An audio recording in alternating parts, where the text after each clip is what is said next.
नमस्कार दर्शकों आज मैं आपको लॉरेंस बिश्नोई के बारे में बताऊंगा कि कैसे एक होनहार स्टूडेंट बन गया देश का नंबर 1 गैंगस्टर।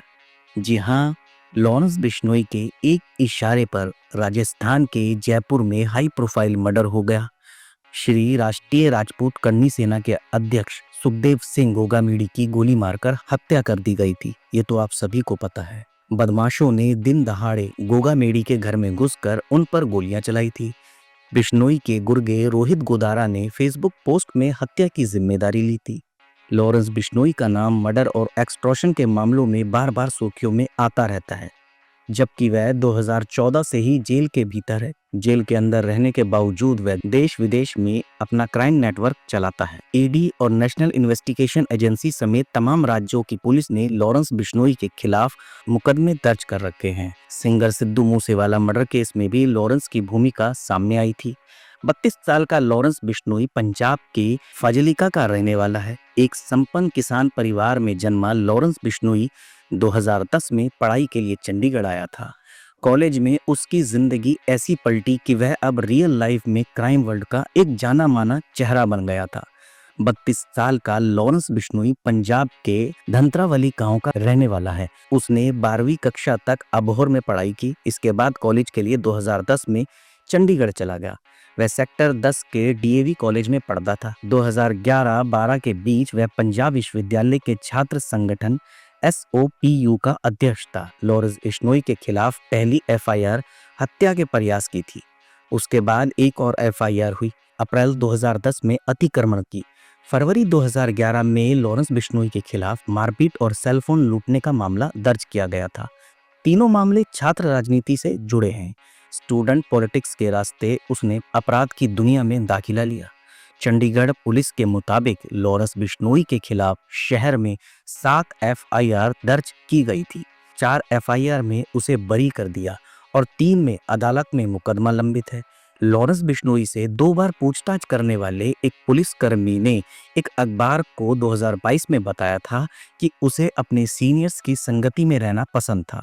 वह हमेशा कुछ बड़ा करने और धूम मचाने को तैयार रहता था। 2015 में लॉरेंस बिश्नोई मोहाली के पास पुलिस हिरासत से भागने में कामयाब रहा, लेकिन उसे जल्द ही गिरफ्तार कर लिया गया। लॉरेंस बिश्नोई ने बीए फर्स्ट ईयर भी पास नहीं किया। 2010 में उसे परीक्षा के दौरान चीट से नकल करते हुए पकड़ा गया। जैसे ही उसे एग्जाम सुपरिटेंडेंट को सौंपा जाने वाला था, वह अपनी आंसर शीट के साथ पहली मंजिल की खिड़की से बाहर कूद गया। क्राइम वर्ल्ड में दाखिला लेने के बाद उसने फिर एग्जाम देने की सोची। इस बार उसे हथकड़ी लगाकर एग्जाम सेंटर में लाया गया। लॉरेंस ने 2 बार बीए पार्ट 1 पास करने की कोशिश की, मगर वह नाकाम रहा। लॉरेंस बिश्नोई ने कॉलेज के दिनों में खिलाड़ियों और पुलिस वालों के बच्चों को साथ लेकर गैंग बनाया। एक दौर में वह छात्र संगठन student organisation of Punjab university का पोस्टर बॉय था, यानी कि एसओपीयू। जो कई बार आपने देखा होगा, एक पोस्टर में हमेशा लॉरेंस बिश्नोई के साथ एक पोस्टर हमेशा लगा दिखता है। क्राइम की दुनिया में उसकी एंट्री कराई फाजिलिका के गैंगस्टर से नेता बने जसविंदर सिंह उर्फ रॉकी ने। लॉरेंस बिश्नोई अपने साथियों के साथ छात्र राजनीति की आड़ में राजस्थान, खासकर श्रीगंगानगर, भरतपुर में रहना पसंद करता था। रॉकी की मई 2016 में हिमाचल प्रदेश के परवाणु के पास हत्या कर दी गई थी। कुख्यात गैंगस्टर जयपाल भुल्लर ने हत्या की जिम्मेदारी ली थी। बाद में भुल्लर को जून 2020 में कलकत्ता में गोली मार दी गई।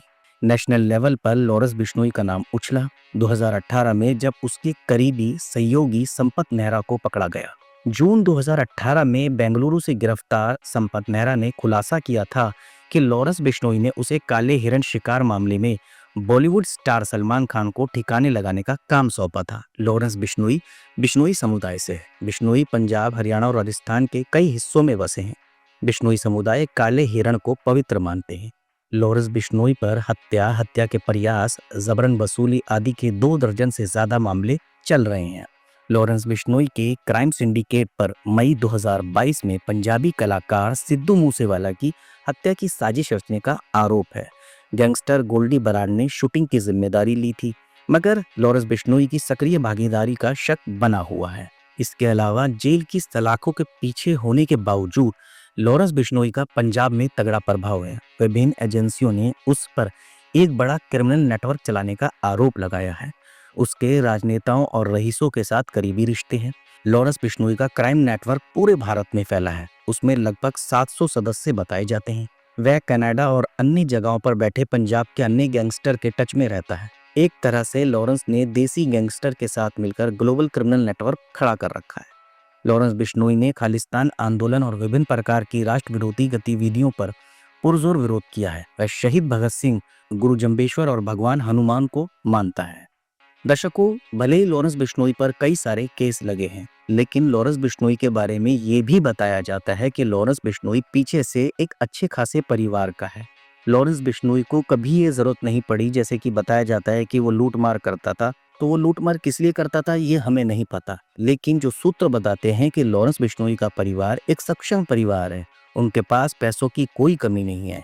अब पुलिस ने ये आरोप लगाए हैं और ये सब आरोप वैसे भी कोर्ट में चल ही रहे हैं। इसमें कितनी सच्चाई है कितनी नहीं, ये हम नहीं कह सकते। लेकिन जैसा कि हमने कहा था कि हम आपको बताएंगे कि कैसे एक होनहार स्टूडेंट बना देश का नंबर 1 गैंगस्टर।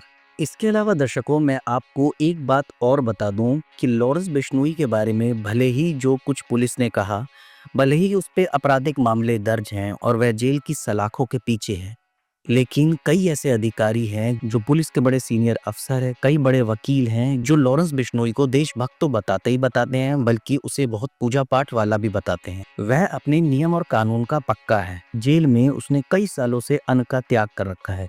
वह फल, फ्रूट्स, दूध, दही बस यही खाता है।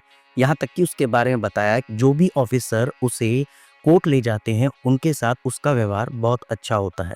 जैसे कि आपने सुना होगा कि एक अपराधी होता है, बहुत कम ऑफिसर्स या वकील कहते हैं कि हाँ, इसका व्यवहार सही है या गलत, लेकिन लॉरेंस बिश्नोई के मामले में ऐसा बिल्कुल नहीं है। लॉरेंस बिश्नोई के मामले में सभी ऑफिसर्स हों या वकील हो, बताते हैं कि वो बहुत कोऑपरेट करता है हमारे साथ।